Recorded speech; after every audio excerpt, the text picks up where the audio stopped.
aí, quando a gente começa a conversar, alguns desistem de querer viver a vida de Daniel, né? Porque não foi uma vida fácil. E as pessoas chegam até a inventar fábulas sobre esse livro. Tem gente, eu vou fazer o jejum de Daniel. Eu disse, mas o que é isto? Será que no capítulo 1 de Daniel tem esse propósito mesmo, que a gente tenha um jejum parecido com o jejum de Daniel? Vamos ver, será que é isso mesmo? Vocês já viram, irmão, gente fazendo isso? Eu vou fazer o jejum de Daniel. O tempo houve um modismo nisso. As pessoas iam jejuar e vão fazer que nem Daniel, comer apenas legumes, né? Mas será que é isso mesmo que a palavra quer nos mostrar? Vamos ler, Daniel capítulo 1, a partir do versículo 1, nós estaremos lendo. A gente vai ler até o versículo 8. Diz o seguinte a palavra de Deus. Os irmãos podem acompanhar aqui no Data Show, que está sendo projetado. No terceiro ano do reinado de Jeoaquim, rei de Judá, veio Nabucodonosor, rei da Babilônia, a Jerusalém e a sitiou. E o Senhor entregou nas suas mãos a Jeoaquim, rei de Judá, e uma parte dos utensílios da casa de Deus, e ele os levou para a terra de Siná, para a casa do seu Deus, e pôs os utensílios na casa do tesouro do seu Deus.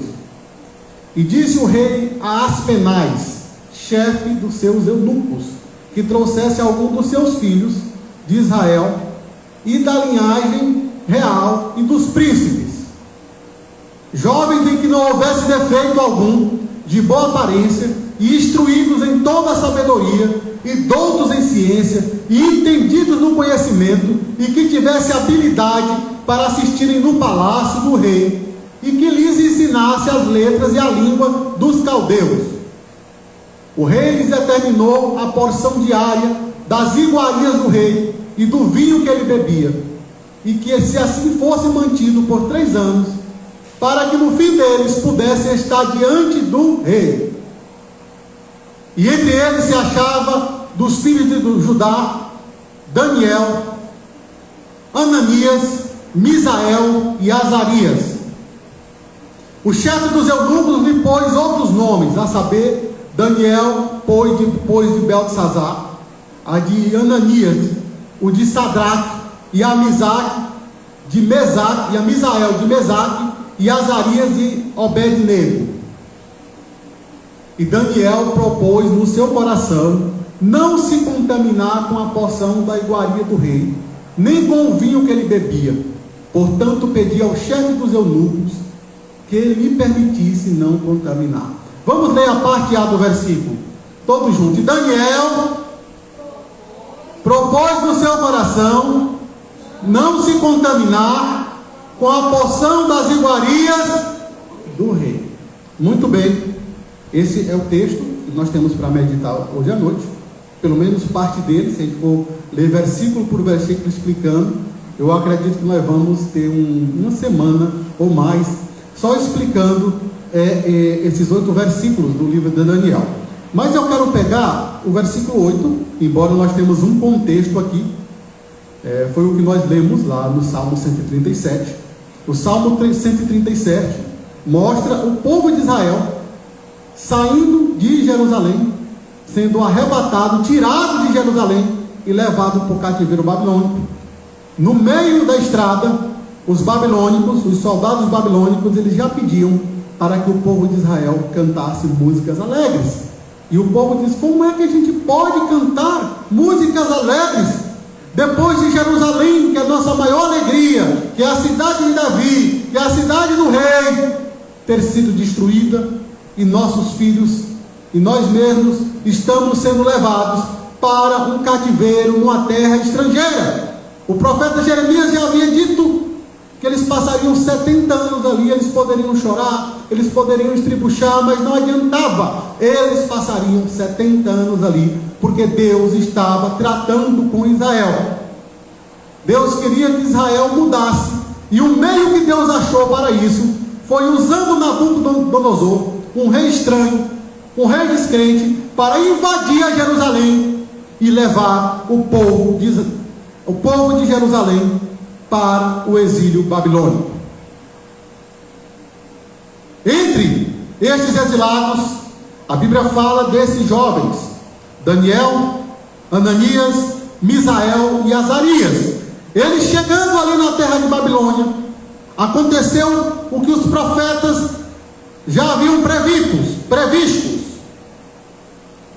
Esses jovens foram tornados eunucos. Pastor, o que é tornar eunuco? Eles foram castrados. Essa é a grande realidade. Aí quando a gente chega nessa parte, ninguém quer ser Daniel, igual Daniel, né? As pessoas querem ser Daniel quando vê ele vencendo dentro de uma cova de leões, quando vê ele tendo visões do céu, quando o anjo vem falar com ele e diz: olha, eu estava guerreando para mim te entregar a mensagem, mas não sabe o que é que Daniel passou. Daniel foi levado da terra onde morava, era príncipe de Israel, para virar um eunuco na corte do rei da Babilônia. A partir daquele momento ele perdeu sua terra, ele não viu mais muitos de seus amigos, e ali ele não poderia mais constituir uma família, porque se tornou um eunuco. Talvez, se Daniel não quisesse servir a Deus, podia ser que até que ele achasse apoio de alguns. Não, rapaz, tudo bem, você está irado com Deus porque você era príncipe, você perdeu parte de sua família quando você vinha na estrada para a Babilônia. Eles não pediram ainda que cantassem hinos alegres, você estando triste. E eu vou lhe dizer, você vai chegar logo mais em Babilônia e os caras vão lhe castrar. Você vai deixar de ser homem, é assim dizendo. Você nunca mais vai poder ter uma família. Triste a situação de Daniel. Talvez houvesse aqui uma justificativa moral para ele fazer o que lhe viesse à mente, porque a perca foi grande. Muitas vezes nós somos assim com pessoas que sofrem grandes perdas, pessoas que perdem familiares. A sociedade começa a tratar aquela pessoa diferente, porque ele acabou de passar por uma dor. Ah, mas ele me xingou. Não, deixa quieto. Ele não está muito bem da cabeça, ele acabou de passar por uma perda familiar, ele perdeu o pai, perdeu a mãe. Desconsidera isso que ele disse para você. Nós seres humanos somos assim. Daniel poderia se acomodar também e dizer: olha, eu servi ao Deus de Israel, mas o Deus de Israel fez com que Nabucodonosor invadisse a Jerusalém, como os profetas disseram que ia acontecer, e levasse o povo cativo. Eu mesmo estou aqui numa situação triste, porque eles roubaram a minha virilidade, me tornaram servo na corte de Nabucodonosor. Então eu não vou servir mais esse Deus de Israel, não. Vou fazer agora conforme me der na telha, conforme me der na cabeça. Mas Daniel não faz assim. A Bíblia diz, quando ele chega ali, que ele começa a ser cuidado pelo chefe dos eunucos, e oferecem a comida de Nabucodonosor, o vinho de Nabucodonosor. A Bíblia diz que ele propôs no coração a não se contaminar com as coisas do rei. E o que é isso, não contaminar? Será que justifica o jejum de Daniel, como as pessoas fazem por aí? Eu vou jejuar como Daniel, eu vou comer só legumes. Será que é isto que esse texto está tratando? Não, esse texto não está falando disso. Aliás, não havia proibição disso aqui. Aliás, a lei não proibia que Daniel comesse a comida de Nabucodonosor, nem muito menos que bebesse o vinho na corte de Nabucodonosor. Se nós abrirmos as nossas Bíblias lá em Provérbios 23:3, nós vamos ver o grande perigo que há na comida. Nós já falamos aqui outro dia, em outro momento, nesse texto, que a comida pode ser um meio de sedução. Muitas pessoas se aproveitam da comida para seduzir os outros, e não apenas sexualmente. As pessoas seduzem os outros para que as pessoas abram seu coração para que ele seja aceito em um meio, ou seja, modificado por um meio. Você repara quando duas pessoas estão fazendo amizade, principalmente aqui na região que nós moramos, ele diz: rapaz, depois aparece lá em casa para tomar um café, comida. Vai lá, vamos comer um pedaço de bolo. Minha mulher acabou de fazer um bolo, vai lá em casa. A gente sentar na mesa, comer um feijãozinho com fava qualquer dia desse. Ou comer feijãozinho com fava é redundância, né? Comer uma fava com arroz qualquer dia desse, um porquinho assado. As pessoas convidam você para comer, eu para comer, para afinar os laços. Afinar os laços. No dia da vaquejada aqui, o prefeito fez uma grande festa na casa dele. E eu só vi nos status aqui que tinha muita gente e muita comida. Então, onde tem reunião e onde tem afinidade, as pessoas querem criar afinidade, se oferece comida. Se oferece comida. Nos grandes banquetes aí, que fazem para o mundo, eles oferecem comida, e muita gente vai por causa da comida. Então, a comida é uma maneira de até mesmo mudar seu coração. A Bíblia conta-nos uma história de Davi, quando ele estava fugindo da presença de Saul, que ele pediu comida a um homem, e o homem não deu, e ele resolveu matar toda a casa daquele homem. Mas a mulher daquele homem, sendo sábio, mandou preparar uma comida bem cheirosa, todos os soldados de Davi com fome, e ela passou a comida na frente, e quando eles sentiram o cheiro da comida e comeram, o coração deles não estava com tanta maldade assim para matar aquelas pessoas. A comida é um meio de sedução. A Bíblia, ela nos dá um manual sobre isto, né? Vamos entender bem aqui, lendo Provérbios 23:3, como é que se configura isso de Daniel rejeitar comer as iguarias do rei. Olha o que é que nos diz Provérbios 23:3: não cobices as suas iguarias, porque são comidas enganosas. Olha aí o que o versículo nos diz: não cobice as suas iguarias, porque essas comidas são enganosas. Se você ver um versículo atrás, ele vai dizer de quem que você não deve cobiçar as iguarias. Ele diz assim: se és um homem de grande apetite, põe uma faca à tua boca quando você for comer na casa de uma pessoa, né? Coloca o versículo 1, Jane, por favor. Quando te assentares a comer na casa com um governador, atenta bem para o que é posto diante de ti. Versículo 2: se és um homem de grande apetite, se você come muito, põe uma faca na tua garganta. Ou seja, toma cuidado, é isso que o texto está dizendo. Não cobice as suas iguarias, porque são comidas enganosas. Quando Daniel, no versículo 8, ele decide no seu coração não comer a comida de Nabucodonosor, é porque ele estava se atentando para isso, para esse texto de Provérbios.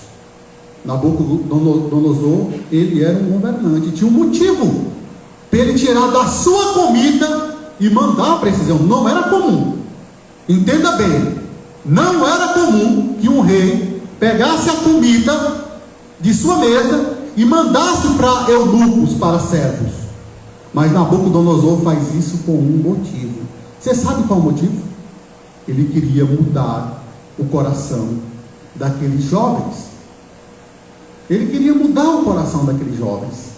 Por isso que nós devemos ter cuidado onde nós comemos. Não porque a comida da pessoa pode ter macumba. Não tem nada a ver com isso. É porque muitas vezes as pessoas, para enganar o seu coração, para minar a sua mente, as pessoas chamam você para comer. E ali você vai todo aberto. Você se sente até intimidado de corrigir a pessoa em alguma atitude mal que ela tenha, porque ela lhe ofereceu comida. É a sedução da comida, a enganosidade da comida. A Bíblia nos adverte sobre isto.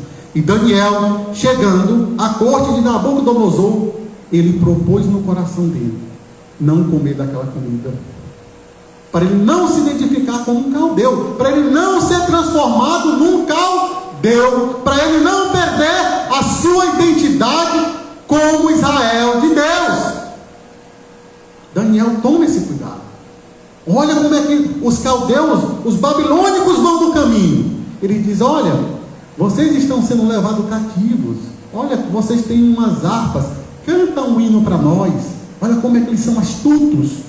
Salmo 137 mostra isto, que eles são astutos. Eles estão dizendo para o povo de Israel: vocês podem cantar, porque o fato de vocês perder Jerusalém não é tão importante assim.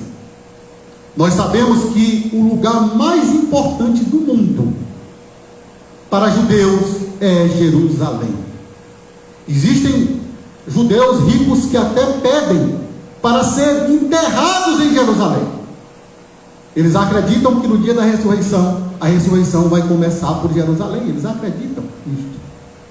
Porque Jerusalém é um marco na identidade do povo judeu.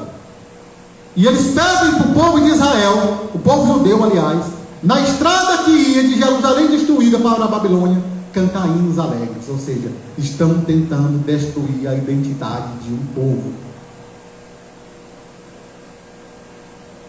Não é diferente com Daniel. Quando Daniel chega na corte do rei, a primeira coisa que o rei faz é mandar tornar Daniel eunuco para ele não ter mais filhos. Aqueles jovens são tornados eunucos para servir na corte do rei. E o rei faz uma coisa que não é muito típica. O rei oferece da sua mesa as suas iguarias, os seus assados, os seus pernis, o seu melhor vinho, coloca para aqueles jovens comer, para aqueles jovens se acostume com o modo de vida caldeu, se acostume com o modo de vida babilônico e percam a sua identidade como judeu. É por isso que Daniel disse não para aquelas comidas. Esse é o motivo. Se você quer realmente se espelhar em Daniel, você tem que, como cristão, não perder a sua identidade. Essa é a grande mensagem desse texto. Essa é a grande mensagem. Não perder a identidade. Não tem nada a ver com o jejum de Daniel, não tem nada a ver de comer só legumes. A vida de Daniel é pautada em sofrimento. O que Daniel faz, apesar do sofrimento, é tomar uma decisão. Ele diz: apesar de eu ter perdido tudo, eu vou continuar sendo crente. Esse rei não vai me comprar com a comida enganosa dele, porque o que ele quer é minar meu coração para que eu esqueça quem eu sou. E logicamente, você esquecendo quem você é, seu Deus também não vai fazer mais importância para você. A partir dessa atitude de Daniel, nós vemos Daniel ter vitórias em sua vida espiritual. Daniel, a Bíblia diz que um rei lançou um decreto para ser adorado, e ninguém poderia adorar qualquer coisa que não fosse aquele rei. Daniel continuou orando 3 vezes ao dia. A Bíblia diz que por causa disso Daniel foi lançado numa cova de leões, e Deus lhe deu escape ali. Essa história já é bem conhecida dos irmãos. Pastor, mas onde você quer chegar? Onde é que você quer chegar com essa história de Daniel? Eu quero chegar a dizer para você que muitas vezes parece ser uma pequena coisa. O que custaria Daniel comer? Já tinha sofrido tanto, né? O que custaria Daniel dar uma mordida numa coxa de frango? Beber aquele vinho gostoso ali da corte, era o melhor vinho. Nada, uma coisinha de nada, né? Talvez, olhando com olhos humanos, não seria nem pecado Daniel fazer isso. Mas Daniel sabia que aquela pequena coisa, aquele pequeno pecado, porque tudo que não é feito por fé é pecado. O apóstolo Paulo vai dizer isso. Aquele pequeno pecado poderia destruir a vida dele. Pequenos pecados. Pequenos pecados, que nós chamamos de pequenos pecados, né? Porque não existe pecadinho nem pecadão, mas nós dizemos que é pecado porque a gente acha que não tem tanta importância assim. Já estou sofrendo tanto, acho que beber um copinho de cachaça, fumar um cigarro, xingar de vez em quando, fazer algumas coisas do mundo, é uma coisinha pequena, né? Eu quero dizer para você que não existe um inferno de coisas pequenas e um inferno de coisas grandes. Existe apenas um inferno.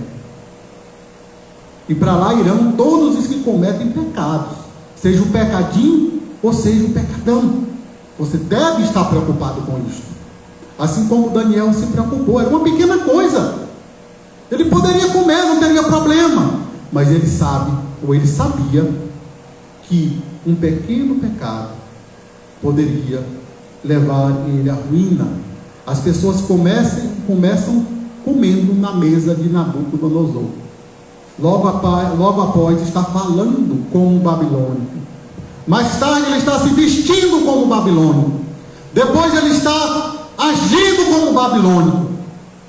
quando a gente observa, não existia mais o judeu. O judeu que chegou ali.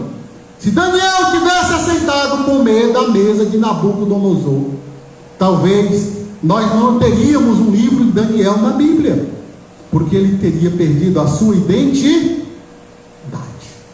Assim somos nós cristãos. Quando nós permitimos que coisas, que pequenos pecados, coisas que a gente acha que não tem nada não, essas coisas grandes viram monstro e terminam devorando a nossa identidade como cristão. Terminam devorando. Eu não sei se os irmãos sabem como é que se constrói uma grande ponte. Uma ponte sobre um abismo. Principalmente quando não se há muita tecnologia. Eles passam uma linha de anzol por sobre o abismo. Eles conseguem passar aquele carretel. Na ponta do carretel tem uma corda. Então eles puxam a corda. Na ponta da corda eles amarram um cabo de aço. Estendem um cabo de aço.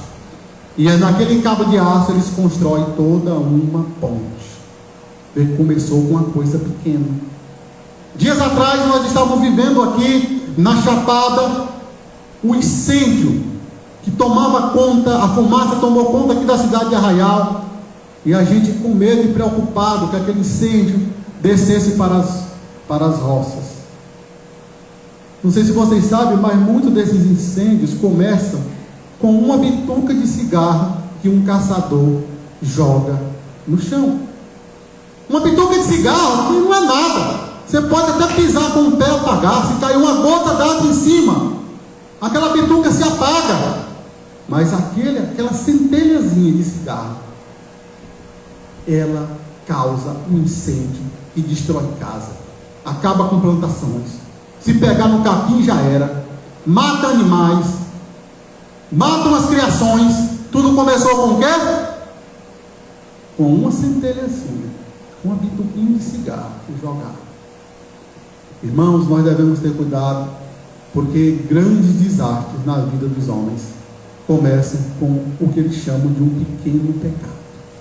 Você vê como uma coisa pequena tem poder de transformar a vida das pessoas. Eu não sei se vocês sabem, mas em meados do século XIV, houve uma grande praga no mundo chamada peste bubônica. Muitas pessoas morreram. Por dia, valas e valas eram abertas para enterrar as pessoas coletivamente, porque era um grande número de mortos. E tudo aquilo começou por causa de um piolho de rato. Vocês acreditam nisso? A gente olhando assim, por causa disso, foi os ratos acumulados, uma coisa pequena, piolho de rato, coisa pequena, matou várias e várias pessoas. Irmãos, devemos ter cuidado com nossos pequenos pecados, aquilo que a gente faz e diz, tem nada não. As mínimas coisas. Ah, pastor, mas isso é coisa pequenininha, tem nada não. Um palavrão que eu digo assim, pastor, é meu hábito, é a força do hábito. Ah, pastor, não tem nada não isto, sabe, é só um pecadinho que eu tenho, eu tenho ele em minha vida, mas como esporte. Ah, pastor, é cachaça mesmo, eu bebo por esporte. Tem gente que fala isso? Eu bebo por esporte, eu não sou viciado. Eu fumo por esporte. E aí é um pecadinho, é um pecadinho. Ou até mesmo quando eu tenho orgulho de dizer que eu não preciso de Deus. As pessoas acham que isso, pelo menos tem pessoas no mundo que acham que isso não é de grande importância, né? Eles não viverem uma vida para Deus, né? Viverem como quer. São coisas de pequena importância. E essas coisas de pequena importância é que levam o homem à ruína. Como eu falei, não existem dois infernos. Não tem um inferno para as pessoas que fazem coisas de pequena importância e para as pessoas que pecam pecados odiosos, como o adultério, como o homicídio. Eu quero dizer que tudo é um pecado só. Quem rouba uma agulha vai para o inferno do mesmo jeito de quem rouba um banco, se não se converter, se não mudar seus caminhos. Para os servos de Deus, tomem cuidado, meus irmãos. Tomem cuidado com aquilo que vocês aceitam para a vida de vocês. O apóstolo Paulo vai nos dizer em Romanos que bem-aventurado aquele que não se condena no que ele mesmo aprova. Eu posso todas as coisas, mas nem tudo me convém fazer. Cuidado com as ratazanas, cuidado com as raposinhas que acabam com as galinhas no quintal. Raposa é um bicho pequeno, mas se você não cuidar, ele come todo o galinheiro. Cuidado com as pequenas coisas em sua vida. Ah, pastor, será que eu devo me preocupar tanto assim com as mínimas coisas? Meus irmãos, olha o exemplo de Adão. Adão, quando Deus criou ele perfeito. Deus não colocou Adão num deserto, que senão se justificaria Adão ter comido o fruto do conhecimento do bem e do mal para saciar sua fome. A gente pode dizer, não, é justificável, porque Adão estava no deserto, estava com fome, mas era. Deus colocou ele num bonito jardim. Ele poderia comer de tudo, mas ele trocou Deus por uma coisinha pequena. Uma coisinha pequena. Deus disse: Adão, não faça isso, não coma da árvore do conhecimento do bem e do mal. Adão e Eva foram lá comer. Eles trataram a amizade de Deus como se não fosse nada. Como se não fosse nada. E aí eu sempre gosto de perguntar para as pessoas, quando nós estamos falando sobre isto, o que seria pior? Se você tem um amigo de confiança, seria esse seu amigo trair você por R$1 milhão, ou ele trair você por 2 centavos? Qual seria o pior? Como é que você se sentiria mais magoado? Com certeza você vai dizer: ah, pastor, com certeza, se ele me traísse por 2 centavos, isso me quebraria. Isso seria injustificável. Pelo menos aos olhos humanos seria injustificável, porque ele tinha em pouco afeto a nossa amizade. Ele me traiu por 2 centavos. Ele não era meu amigo. Ele não era meu amigo, pastor. Você diria isso, porque se ele traísse você por R$1 milhão, você diria: não, fraqueza, né? R$1 milhão é R$1 milhão, né? Ele se sentiu tentado, era muito dinheiro. Eu até entendo o que ele fez, porque a gente, como humanos, a gente se coloca no lugar da pessoa. Será que eu não faria mesmo? Da tentação de R$1 milhão, eu entendo ele ter me traído, eu até perdoo. Mas por 2 centavos não, para aí. Quer dizer que minha amizade não valia nada para ele? Pequenas coisas. E assim o homem troca Deus por 2 centavos. Porque ele diz que é um pecadinho pequeno. Eu não adultero, eu não roubo, eu não mato. Eu não faço esses pecados aí não. Mas bebe, enche a cara de cachaça, se embriaga. Pois é. E aí, você está trocando Deus por uma coisa pequena, uma coisa mínima. Eu só xingo de vez em quando. Não é o padrão de Deus para a sua vida. Não é o padrão de Deus para a sua vida. Cuidado, igreja. São as pequenas coisas. São as pequenas coisas que minam sua vida cristã. Hoje, você xinga. Amanhã, você vira uma pessoa de boca porca. Depois vocês já se associam com pessoas que fazem a mesma coisa. Quando você dá por fé, você virou uma pessoa imoral. Eu conheci uma mulher casada, na rua da casa que eu morava, que ela era tida como mulher imoral. Ela era contadora de piadas sujas e todo mundo sabia disso.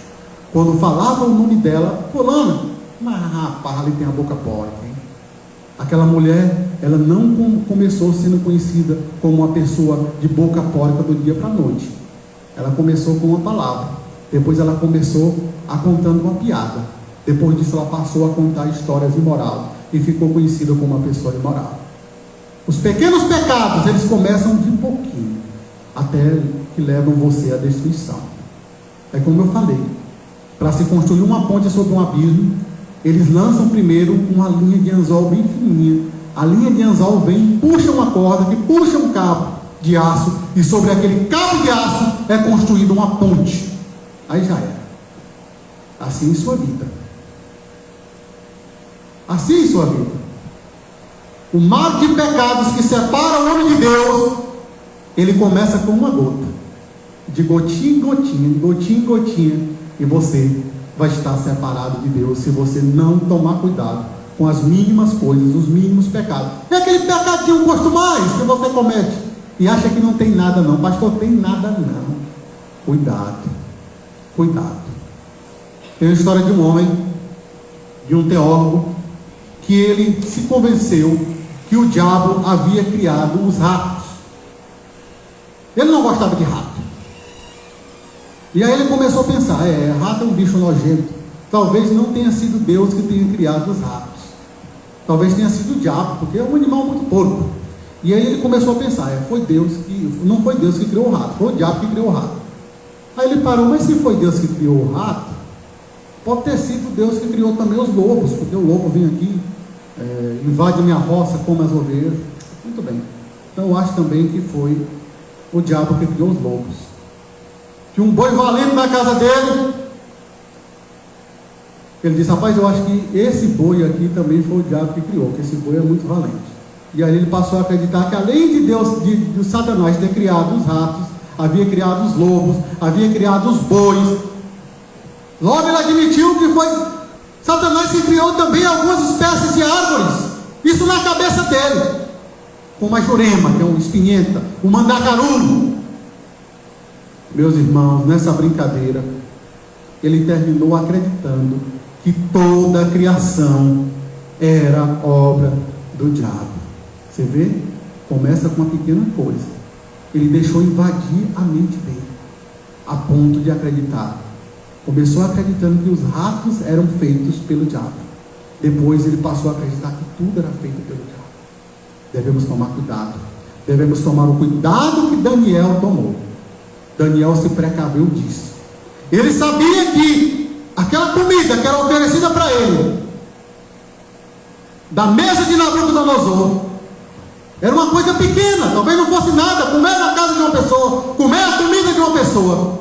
Mas Daniel sabia que aquilo podia minar a sua identidade. Tome cuidado, para que os pequenos pecados que você pratica não mine a sua identidade como filho de Deus. Você começa com um pequeno pecado. Começa vendo. E aí depois que você vê, você deseja no seu coração. Depois que você deseja em seu coração, você quer pegar, você quer tocar. E depois de tocar, você comete o pecado. E aí a desgraça foi feita. A desgraça foi feita. Tome cuidado. Começa com as pequenas coisas. É as pequenas coisas que se tornam coisas grandes. Aí você não toma cuidado, você deixou minar. Eu não sei se os irmãos já viram uma grande represa, como é que é muito grande. Eu fui a São Raimundo e vi uma represa lá, uma grande barragem, é muito grande aqui. Eu ficava pensando, meu Deus, como esse povo é corajoso de morar aqui nesse lugar, porque essa barragem arrebentar, ela leva toda a cidade. Quando as barragens estão se arrebentando, como foi o caso daqueles acidentes que nós vimos há tempos atrás em Minas Gerais, elas começam a dar sinais. Começam a dar sinais. A pessoa vê lá vazando um pouquinho, gotejando, parede molhada.